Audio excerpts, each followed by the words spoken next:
मेरे प्यारे दोस्तों, नो पॉलिटिक्स प्लीज में आपका स्वागत है। दोस्तों, सुबह एक मित्र मिले।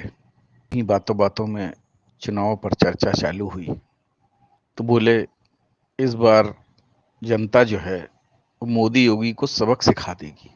मैं उनकी बातों में हंसने लगा तो उन्होंने पूछा कि आप हंस क्यों रहे हैं। मैंने कहा कि ये जनता मोदी योगी को सबक नहीं सिखा रही है, ये खुद को सबक सिखा रही है।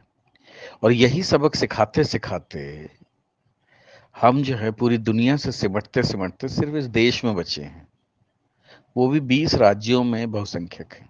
और अगर यही हाल रहा हमारा कि हम मोदी योगी को सबक सिखाने के चक्कर में लगे रहे, हम इस धरती पे शायद वो कौम होंगे कि जो अपने ही लोगों को बर्बाद करने के लिए अपने विधर्मियों के हाथों से सुपारी लेती थी। आप खुद देखिए, अफगानिस्तान से कैसे भागना पड़ा। पाकिस्तान जब आज़ाद हुआ 24% थे। आज वहां के लोगों से पूछिए, उन्हें मोदी योगी चाहिए या सेक्युलरिज्म। कौन सी कीमत वो चुका रहे हैं। जोगेंद्रनाथ मंडल के द्वारा सेक्युलरिज्म जो फैलाया गया था उसकी। बांग्लादेश का हाल देखिए, बंगाल का हाल देखिए, केरला का हाल देखिए, कश्मीर का हाल तो अपनी आंखों से देखा है। लेकिन फिर भी हिंदू नहीं मानेगा, क्योंकि हिंदू ही एक ऐसी कौम है जो अपनी आप को खत्म करने के लिए रोज नए नए बहाने ढूंढती है। कभी वो कांग्रेस में अपना भविष्य ढूंढती है तो कभी किसी दूसरी पार्टी में ढूंढती है। आप इसके लिए मुस्लिमों को दोष नहीं दे सकते। मुस्लिमों का फंडा बिल्कुल क्लियर है। उनको वो पार्टी चाहिए जो उनके मसले को, उनकी कौम के जो सिद्धांत हैं या उनके कौम के लिए जो बेहतर करे, बस वो उसी पार्टी को चुनेंगे। पहले कांग्रेस थी, उन्होंने कांग्रेस को छोड़ा, दूसरी रीजनल पार्टियों को पकड़ा। अब इस बार फिर से लग रहा है उन्हें कि कांग्रेस उनका भला कर सकती है, वापस कांग्रेस को चले गए। वेस्ट बंगाल में ममता बनर्जी के साथ हैं, केरला में वो कम्युनिस्ट के साथ में हैं। उनको पता है कि उनको किसको वोट देना है। सिर्फ हिंदू भटका हुआ है। भटका क्यों है? क्योंकि हिंदू कौम बड़ी ही आलसी, मक्कार और बेगैरत है। इसको सब कुछ चाहिए, अपने आराम से कोई समझौता नहीं चाहिए। भले ही अगर आग लगी हुई है तो क्या हुआ, करवट बदल के हम दूसरी तरफ सो जाएंगे। हम आग बुझाने की कोशिश नहीं करेंगे और उसके लिए भी हम दूसरों को दोष देंगे। तो हिंदुओं की ये हालत पूरी दुनिया में ऐसे ही नहीं हुई है। आज बांग्लादेश के हिंदुओं की हालत देखिए, क्या चल रहा है। पाकिस्तान के हिंदुओं की हालत देखिए।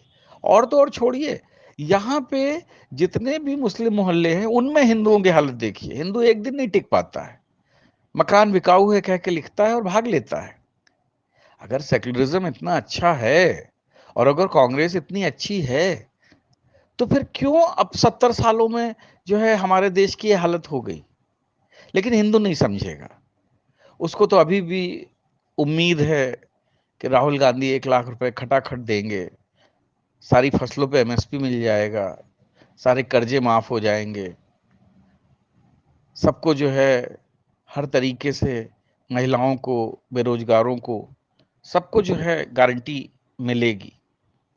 तो बस इसी गफलत में हिंदू हमेशा से मारा जाता रहा है। और जब तक हिंदू मारा नहीं जाता रहा है तब तक उसमें एकता नहीं आती है। हिंदू प्रताड़ित रहता है तो एक साथ जुटा रहता है। हिंदू जैसे ही सुरक्षित हो जाता है, हिंदू जैसे ही अच्छा खाना पीना पहनने लगता है, तो उसके मन में सेक्युलरिज्म का कीड़ा कुलबुलाने लगता है। राजस्थान में देखिए, कन्हैया कुमार, क्या गलती थी उसकी? लेकिन कन्हैया टेलर गया ना, जो सर तन से जुदा है कि नारे लगते हैं, कभी उनको सुना है? वो इसलिए ही है क्योंकि हिंदू एक बहुत ही, जो कहते नहीं कि अपने आप को प्रताड़ित करने वाली कौम है। हिंदू कभी एक नहीं हो सकता।